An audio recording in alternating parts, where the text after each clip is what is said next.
What I want to talk about today is something that felt like a victory for Maggie, and that's why I wanted to talk about it. If you're new here, welcome. My name's Cammie, I'm autistic, and so are all 5 of my kids. Maggie, who I can tell just came in the house because I hear her bubble guppies on her Kindle, is 10. Over the years, on and off, she's liked to be more covered up. In the past, it seemed like it was more of like a proprioceptive things. Like when she was little, sometimes she liked to be all covered up. Usually it was like long sleeve, sleepers, under her clothes, but it was never something that had to be all the time. And honestly, it was something that was kind of calming for her. She liked it with a lot of blankets piled on top of her at night, even when it was too hot and I'd have to go and remove blankets because she would get so hot. And our house that we lived in for about 4 years when we first moved to Michigan didn't have air conditioning, and the upstairs would be like 90 degrees despite all the fans that we had on. But it seemed like much less of a touch thing at the time than proprioceptive, liking that pressure of kind of sometimes tighter clothes than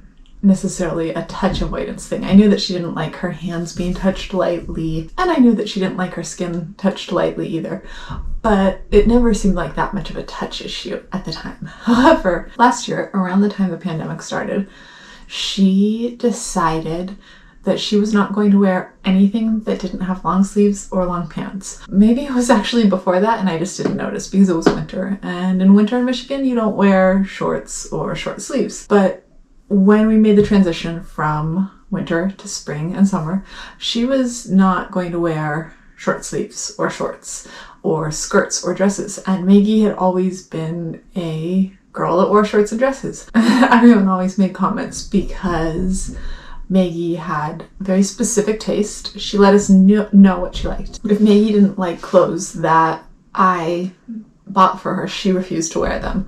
And Maggie's taste had always been like super tutu-like skirts with lots of tulle, lots of sparkles, lots of sequins, bright colors.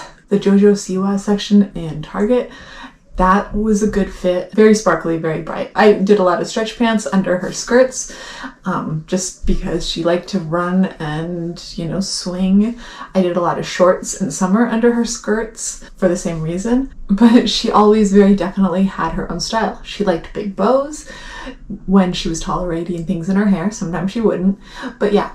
And it was funny because a lot of people at her schools and therapies would comment on how they were always kind of waiting to see what it was that she would put together, because a lot of times I would bring her an outfit and she would completely reject it. She also had a really specific taste in shoes. For a while, she went through a phase where she really liked the high top. They're kind of like Keds, but they're like high tops. And for a while we could find ones that were like sparkly and really cool looking. Anyways, she has always been very good at matching colors, and I know when I was 6 or 7, I would have been like, I like this shirt with horses and these pants, and it didn't matter if they were the same color, but Maggie always had an eye for these things. She definitely has the best fashion sense in our house. So when spring came around last year, and suddenly 100% of her spring clothes were rejected. And the thing was, Maggie was size 8 for 3 years. She did not grow. She got taller, but she was the same skinny little size. She's only lately in the last few months finally gone up a size. She sprouted up and she has gone through a growth spurt. I was buying her more clothes, but kind of very slowly because she had so many hand-me-downs from Sadie. She had clothes that we would buy, and she just had a lot of clothes. Anyways, so all of a sudden she wouldn't wear any of her shorts. She wouldn't wear anything that wasn't pants that completely covered her legs and long sleeves that completely covered her arms. And that was hard because it gets hot here in Michigan and it gets humid. And in the past, she always liked to play outside. She loved summer, she loved swimming. We didn't have great little play pools last year, but we still had swimming pools, and I knew she would love to play in them. And this included swimsuits. In the past, she's always run around in swimsuits, and this year she couldn't tolerate she would put on her swimsuit, and after less than 2 minutes, she would go and change back into her clothes. So it made last year a lot less fun. I bought her fitness clothes. I bought her a lot of fitness pants that were made out of swimsuit material that I figured would be fine to swim in. I bought her a lot of rash guards. I bought her boy shorts that were as long as they possibly could be. They were down to her knees, board shorts, hoping she would swim in those. Like, basically all she wore last summer were rash guards that were long sleeves and fitness pants, because she didn't like the board shorts. They were not long pants. They weren't long enough. I bought her a lot of sweats. And for the last year and a half, she's worn mostly those pants with some leggings. Leggings were fine too. And then a lot of long sleeves that she already had and sweatshirts. And I didn't make a big deal about it. I remembered when I was little, I hated jeans. Personally, I do prefer long pants. I prefer boots. I can wear sneakers and other shoes, but I like how boots feel. Yeah, I like long pants. I wear short sleeves, but I prefer long sleeves, so I know where she's, I have a feeling I know where she's coming from. I mean, I wear a lot of tank tops too, but again, if I had to choose, I understand the preference. And I did not wear jeans until at least middle school because I could not stand the fabric and the way that it felt on my skin.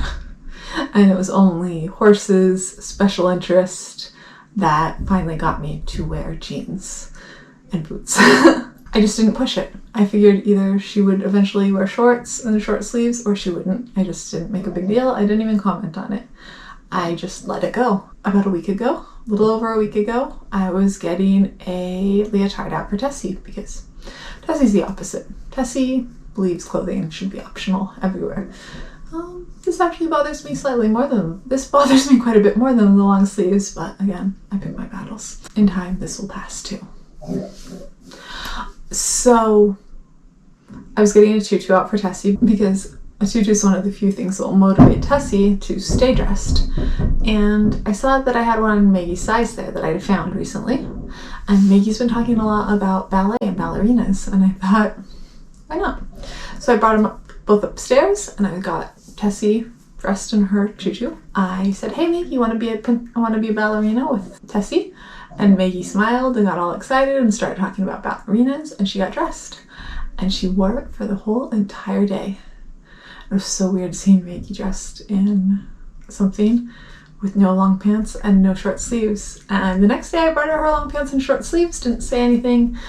And a couple days later, I went to the store and I bought shorts and short sleeves because I donated all of her shorts and I donated all of her short sleeves because I didn't think she would be wearing them again, at least not while she still fit in them. And I was buying a size up now, so I guess that wasn't wrong. And this time I brought pants with a tank top and she wore them. And then a couple days later, they were like $2 shorts and $2 tank tops because I'm not investing a lot in this just until I make sure it's for real.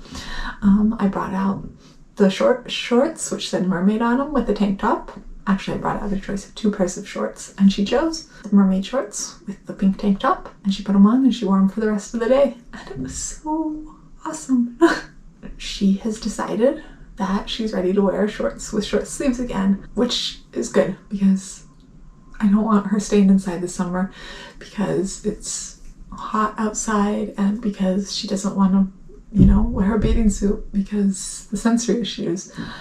So I'm pretty excited that it looks like this year she will probably be willing to wear the mermaid bathing suits that I got for her. And I'm pretty excited about that for her because honestly, I do not think that desensitization therapy for sensory issues, for these sorts of sensory issues, is the answer. I think that pushing it would have just been worse. If we tried any sort of desensitization, it just would have been painful for her and probably would have prolonged the issue. And ultimately, just treating it like it wasn't a big deal, we got through it. And she did it on her own. And I think that's the best possible outcome for this. So I am so proud of her. And I'm so happy that she is back to being able to wear what she wants. And I mean, that's kind of what she did this whole time. Anyways, so that is it for today. If you like this video, I would love it if you give it a thumbs up. And if you're interested in all things autism, I'd love it if you'd hit subscribe, and I'll see you tomorrow. Bye.